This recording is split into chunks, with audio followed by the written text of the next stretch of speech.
Hi there. Uh, this video is for flat earthers who don't really have much doubt anymore and are researching near the edges, should we say. I have a video and articles explaining the flat earth model, so head there if you're new, as this video is probably going to be a leap too far. This work is a collaboration of research between another and myself, using some work I've done and an article on Eric Dubay's IFAS forum. We've dissected and blended. There's also some other information sprinkled on top and all merged together really. Some may find some sort of fear in this information, but I'm just joining the dots and presenting information, and you can perceive it however you wish. There's not too many in the flat earth community that are aware of Velikovsky's work, such as Worlds in Collision, Graham Hancock's Fingerprints of the Gods, and loads of books like things like the Atlantis Blueprint. So we're going to look at trying to look at all this again from a flat earth model.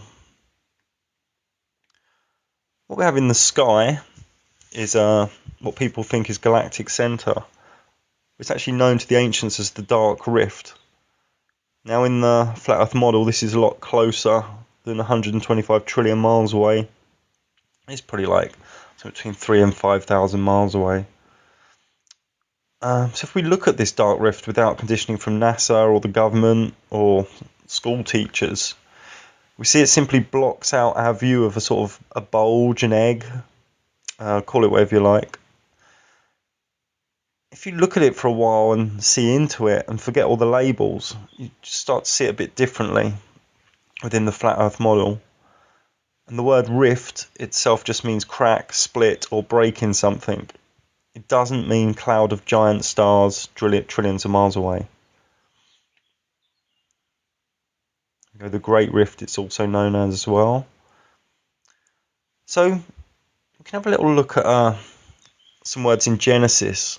Just to make it clear, Genesis wasn't written by a god. It's just a very, very old scripture. And what we see is a lot of design of the firmament. This is how Genesis explains this reality. It says flat earth, sun and moon quite close, and the stars in the sky, all within the firmament, which many believe is a big lump of rock, a very thick layer of rock, sort of dome. There we go, we've got some pictures.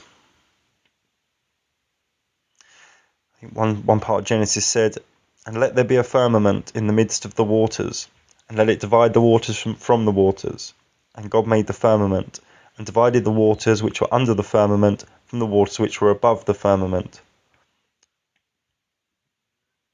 So taking this literally, it would say that there's water above and below us. Okay. This sort of dome theory, this dome thing, we can find all around Christianity.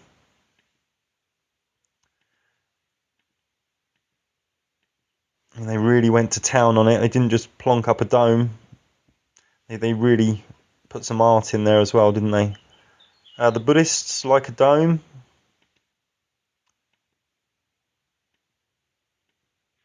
That one looks a bit like the tin foil that NASA use on their spaceships. Islam loves its domes. I mean, they really went to town.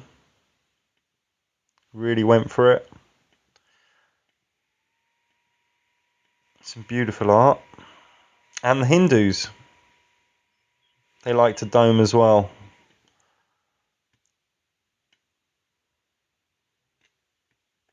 You can even see in the modern world, I think it was like £100 million spent on the Millennium Dome. And we can go to the ancient world and we can see goddesses like Nuit from Egypt. She's sort of a dome covering the sky. Okay, this is just a little bit of background there.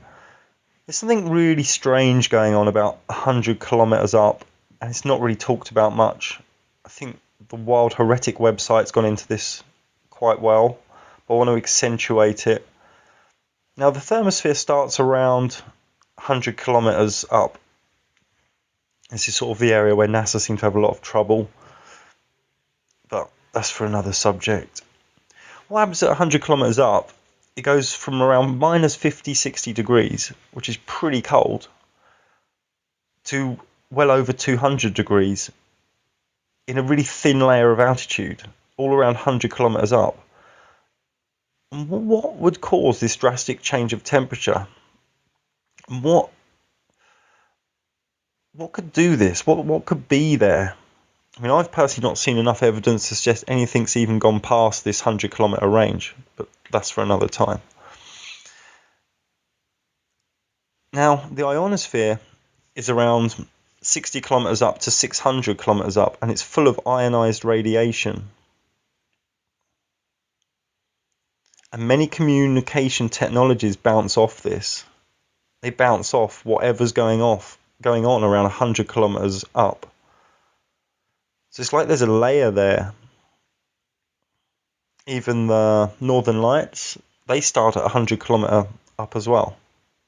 They never come below 100 kilometers. And they go up to around 120 kilometers usually, but can go up to 500 kilometers. Here's a phenomenon I've been looking at recently. Elves and sprites. Elves is a massive plasma discharge shaped at a 400 kilometer halo. I mean, what could cause a plasma discharge to flatten itself to a wide halo and dissipate in like a millisecond? Maybe something solid and transparent. Here are some sprites which live under the 100 kilometer altitude and never go above 100 kilometers. These are also from electrical discharge. Now, mainstream science says sprites are plasma discharge events, said to do with the vacuum of space connecting with our atmosphere. But, as many flat earthers know, there is no space. I mean, some think there's a layer of Libyan glass 100 kilometers up that gets overcharged. I don't agree, but we should look into this glass. In the Libyan Egyptian desert, this is like a 200 kilometer range. You can see there's tons of this, what they call Libyan glass. Each piece looks like it's been chipped off another piece, off another layer of glass. They're clear and pure with some meteoric dust in them. The sand and rock native to the desert has a red hue and high in iron, unlike this Libyan glass.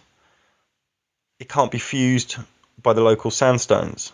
It's a completely different chemical composition to the local environment.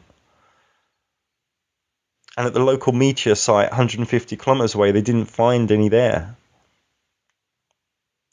So there's like 1,000 tons of this most natural glass ever found.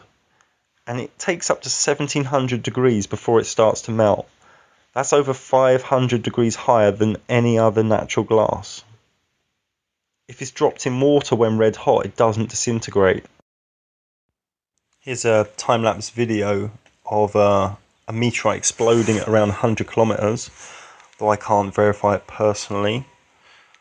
The problem I've got with the theory of there being a layer of Libyan glass 100 kilometers up and something with ice attached to it is that when meteorites came down, we would have found massive chunks of the stuff.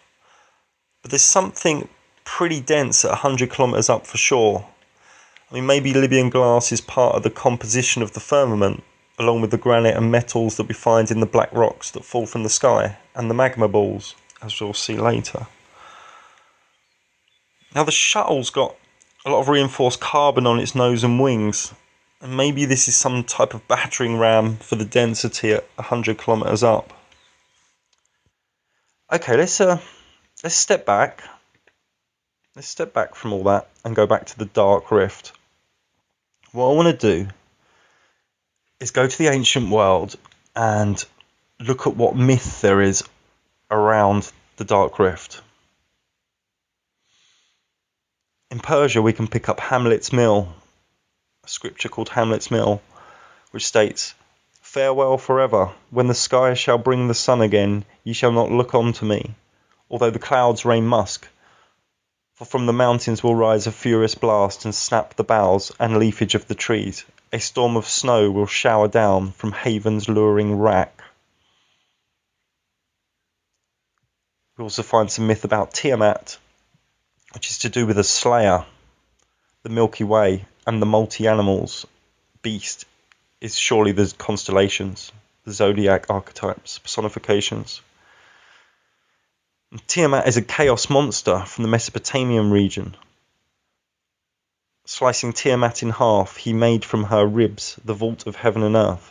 Her weeping eyes became the source of the Tigris and the Euphrates. Her tail became the Milky Way. We can also find some evidence in the Gilgamesh epic.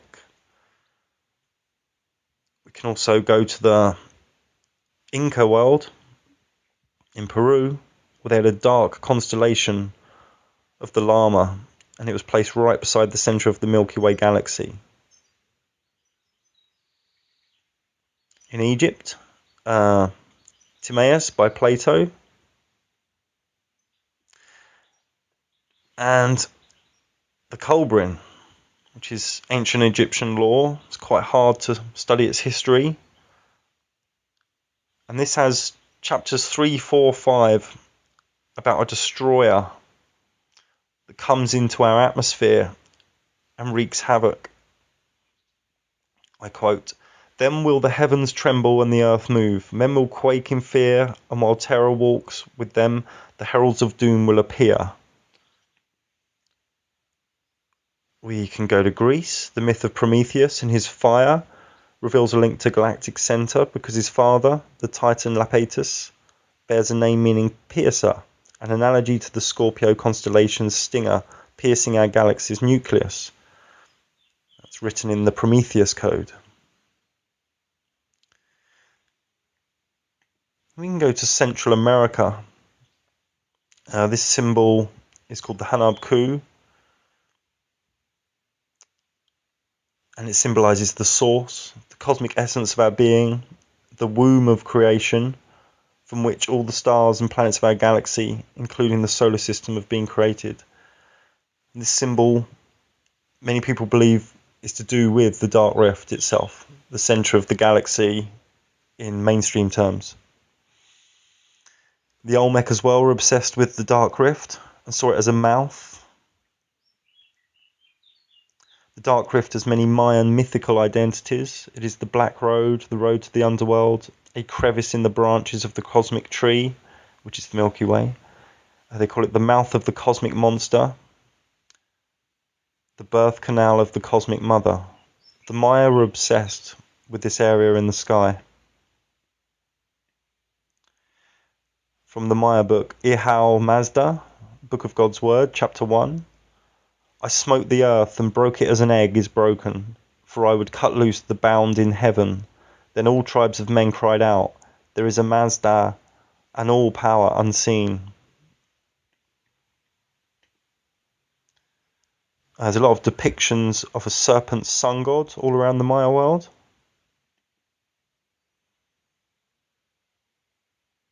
A celestial serpent. They made some elaborate pyramids. This one here is to do with the sun god returning one day. In the Aztec world, they say we're in the 5th sun at the moment.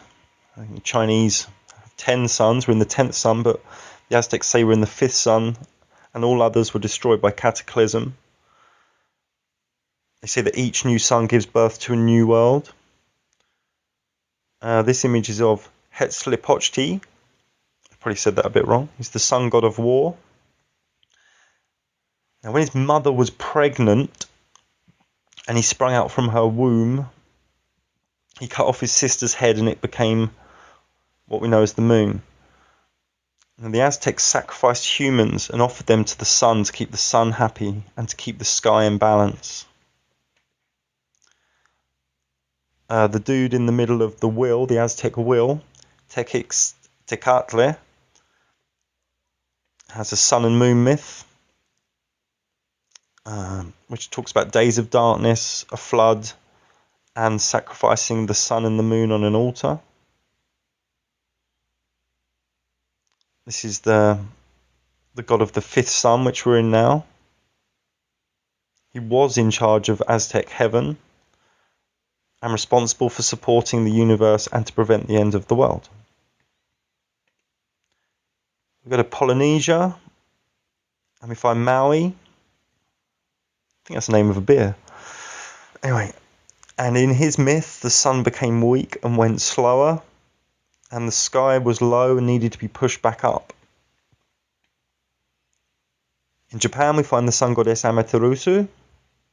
Her brother treated her badly, so she hid in the cave of heaven and closed up the entrance with a stone. And gods tried to trick her into coming out by placing jewels, which could be stars, around the entrance. In the religion of Shinto, she is super revered. So when she appears, there's trouble.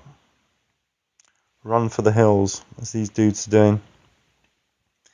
In India, there's a lot of myth about the cosmic egg breaking and the churning of the Milky Way. In the laws of Manu, we read, Herto, son of Neph, born of an egg, descended out of the highest heaven. He was a most gracious lord, and in difference to Om, smote against the rocks of heaven. So when the egg was broken, one half of the shell ascended, and the other half became the foundation of the world. We can find this myth everywhere in Iran, in the Aborigine world, and a lot more covered on my article, which is on wakewaki.com. I think the article's called Flat Earth, Dark Rift and Galactic Center. In China, we see from the Book of All Knowledge, this is a 4,000 volume collection, told of the repercussions of mankind's rebellion against the gods.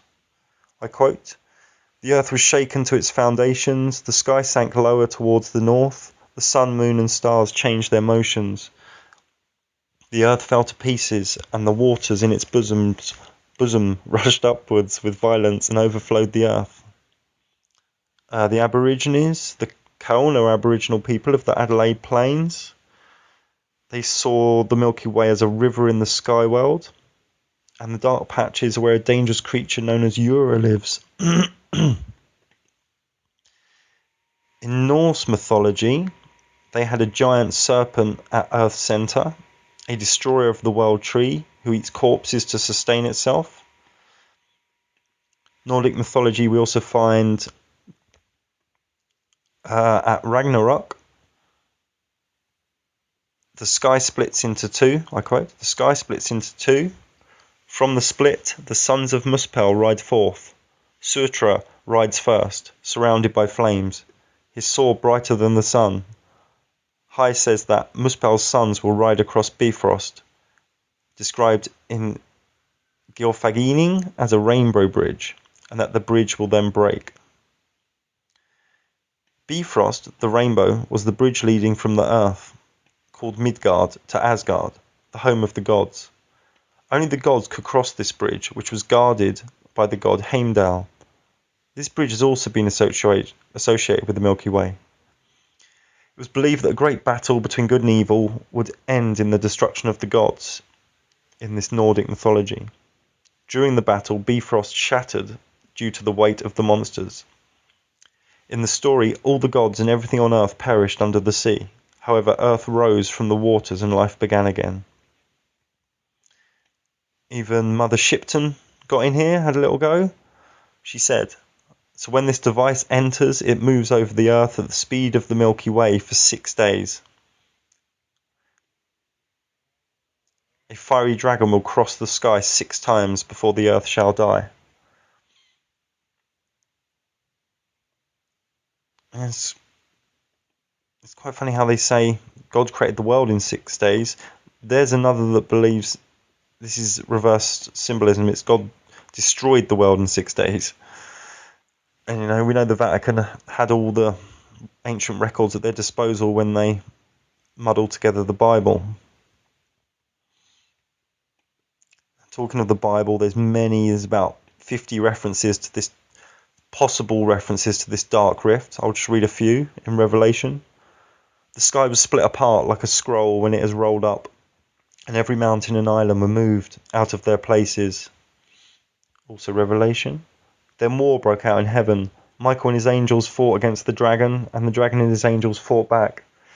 But he was not strong enough, and they lost their place in heaven. The great dragon was hurled down, that ancient serpent called the devil or Satan, who leads the whole world astray. He was hurled to earth, and the angels with him. Isaiah, all the stars in the sky will be dissolved, and the heavens rolled up like a scroll. All the starry hosts will fall like withered leaves from the vine, like shriveled figs from the fig tree. Peter, but the day of the Lord will come like a thief.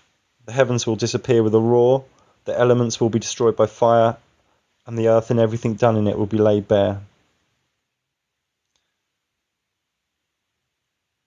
Revelation. Then I saw a new heaven and a new earth, for the first heaven and the first earth had passed away, and there was no longer any sea.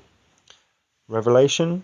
And the stars in the sky fell to earth, as figs drop from a fig tree when shaken by a strong wind. Have a glass of water. Isaiah, lift up your eyes to the heavens. Look at the earth beneath. The heavens will vanish like smoke. The earth will wear out like a garment, and its inhabitants die like flies. Joel, before them the earth shakes, the heavens tremble, the sun and moon are darkened, and the stars no longer shine. Also from Joel, the sun will be turned to darkness and the moon to blood before the coming of the great and dreadful day of the Lord. Revelation, take your sickle and reap, because the time to reap has come. The harvest of the earth is ripe. So he that was seated on the cloud swung his sickle over the earth, and the earth was harvested. And we can see in the picture of Revelation on the screen, it's not a really friendly story. A lot of cataclysmic, apocalyptic stuff going on. So this theory, what I'm trying to say is this rift in the sky, I mean, if we look at Sagittarius and Scorpio, Scorpio's sting, Sagittarius' arrow, they're pointing right to it. So the theory is that a crack in the vault of the sky opens and something comes through and wreaks havoc. I mean, in myth this is like Tiamat, Adonai, Typhon, Shiva. There's so many archetypal deities that fit with their myth. Also, there's much myth around the world of a new sun coming out amidst huge torrents of water falling from the sky.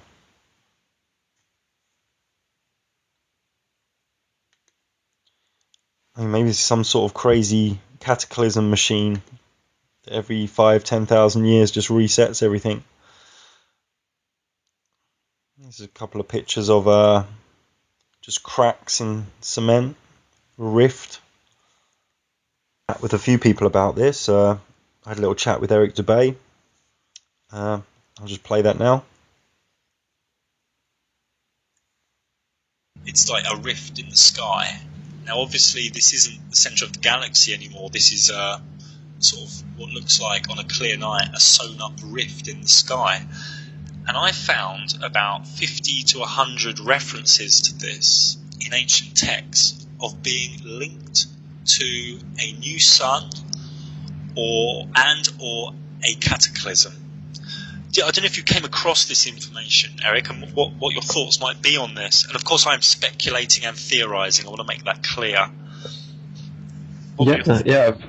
I've come across some of this, but mostly from your work. So as far as this subject is concerned, I was more interested in hearing more from you about I think it's absolutely possibility, and the research I've done into Atlantis and the worldwide flood and everything, I think there absolutely were and probably are cataclysms regularly here, so Yes. something like this idea is not at all far-fetched, though it is quite scary.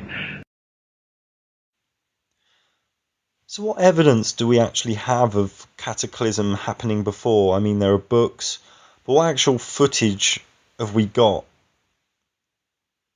around the Earth? Note with these two videos, two clips I'm about to show you, they were made by a ball earther. So try and think, when you watch these clips, try and think of them from a flat Earth perspective, with the dark rift being very close to us. There was no meteorite crater found. Trees were flattened, but nothing was burned. There was no impact anywhere. I mean, what could have caused this? Could it be some glass falling from what we spoke about earlier, or some ice stuck below the glass? Maybe there's a thick layer of ice. It's hard to know, but no one knows. So we need to start looking at these things from a flat Earth perspective. And when we do, we find that the dark rift was actually above it on that day, 30th of June 1908. Now, mainstream science says it was an asteroid or comet, but this is just NASA fairy tale lies. Here are some eyewitness reports I'm going to read out of the Tunguska event. You can check these out, they're on Wikipedia. I suddenly saw that directly to the north, over Oncall's Tunguska Road, the sky split in two and fire appeared high and wide over the forest. The split in the sky grew larger and the entire northern side was covered with fire. At that moment I became so hot that I couldn't bear it, as if my shirt was on fire. From the northern side, where the fire was, came strong heat. I wanted to tear off my shirt and throw it down, but then the sky shut closed, and a strong thump sounded, and I was thrown a few meters. Another quote.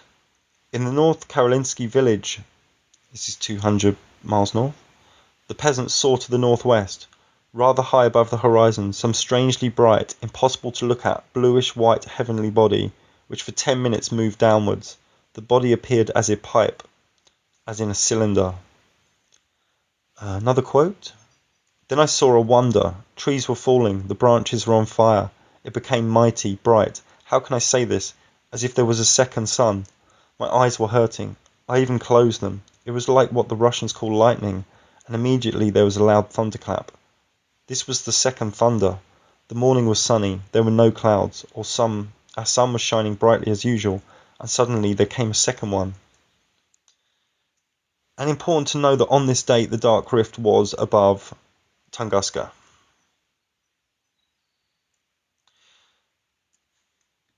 So what other evidence have we got?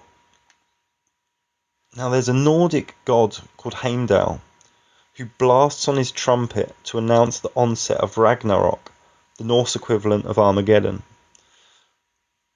The book of Revelation also talks of trumpets.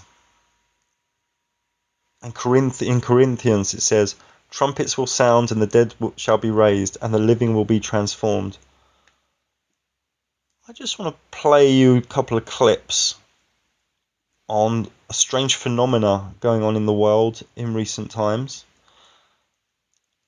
And to me it sounds a bit like something high above is creaking.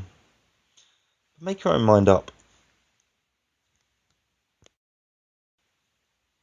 So,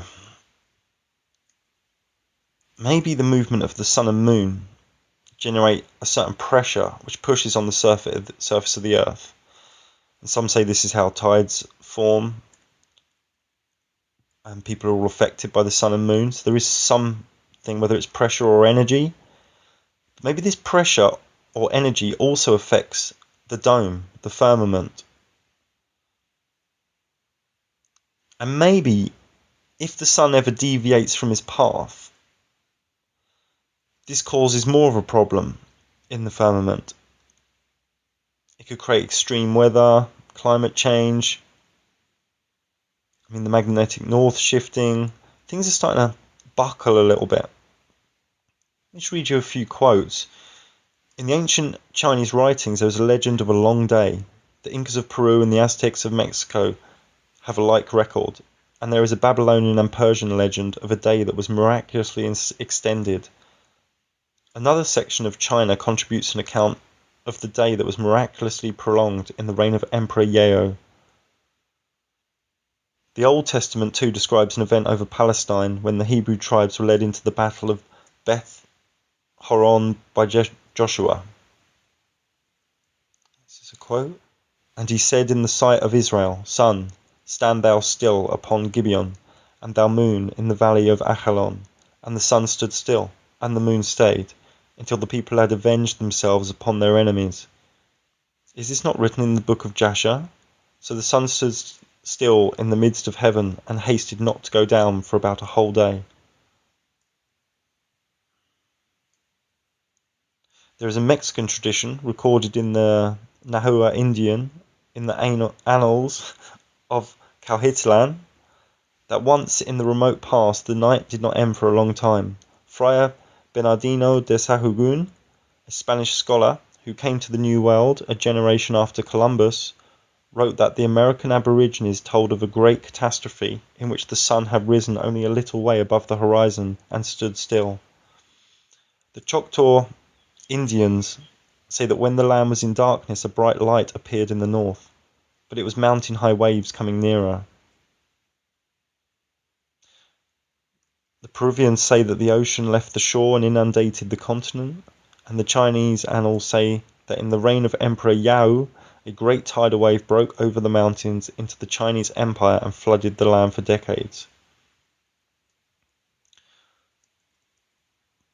Pomponius Mela, a Latin author of the 1st century, wrote, "The Egyptians pride themselves on being the most ancient people in the world in their authentic annals. One may read that since they have been in existence, the course of the stars has changed direction 4 times, and the sun has set twice in the part of the sky where it rises today." That's from Velikovsky, Worlds in Collision. 2 more quotes from the same book.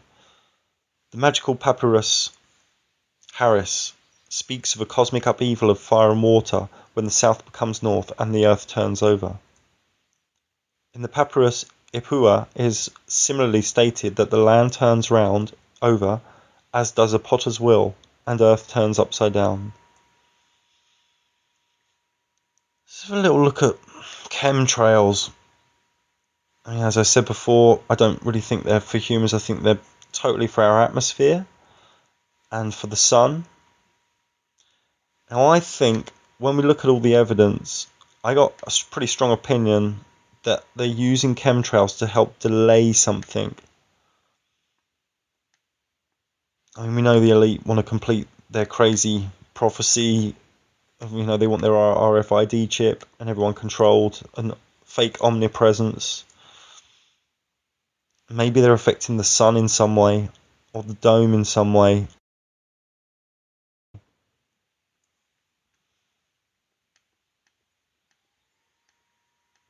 I mean, people are so stupid, so zombied out. Most people think this is a conspiracy theory, chemtrails, and there's not much hope. And if you've been paying attention the past few years, the amount of cataclysmic zombie movies and series is unreal. They're putting stuff in our faces. I did an article some months ago at Wakey Wakey looking into all the zombie and post-apocalyptic series coming out of big budget studios in America, and I found about 30 in the last 5 years. It's just not normal.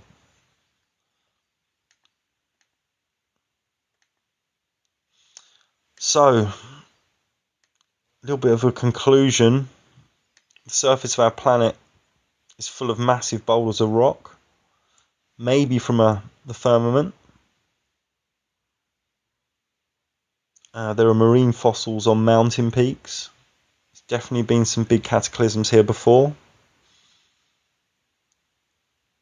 And people are always asking why the ball Earth lie. Well, if you think there is a galactic centre 125 trillion miles away, then you never think the related myths mean anything. But if the dark rift's close, maybe people will work a few things out. I personally, not in any fear at all. You know, the soul doesn't die. The vessel's a bit like a hire car. This is just information. It doesn't change today. Coming soon, hopefully in the next couple of weeks, I've got a short free ebook coming out, 50 pages or so, all about the moon. Breaking some pretty good information. The moon's quite a tough one to crack within the flat Earth. There's a lot of diverse opinions. So I've done quite a deep study of it. I'm putting some stuff out there. When I finished this, when I was on the last slide, someone sent me this, and it just fitted into the end really nicely. It's a poem by Wendell Berry, The Peace of Wild Things. When despair for the world grows in me, and I wake in the night at the least sound, in fear of what my life and my children's lives may be, I go and lie down where the wood drake rests in his beauty on the water, and the great heron feeds. I come into the peace of wild things, who do not tax their lives with forethought of grief. I come into the presence of still water, and I feel above me the day-blind stars waiting with their light. For a time I rest in the grace of the world, and am free.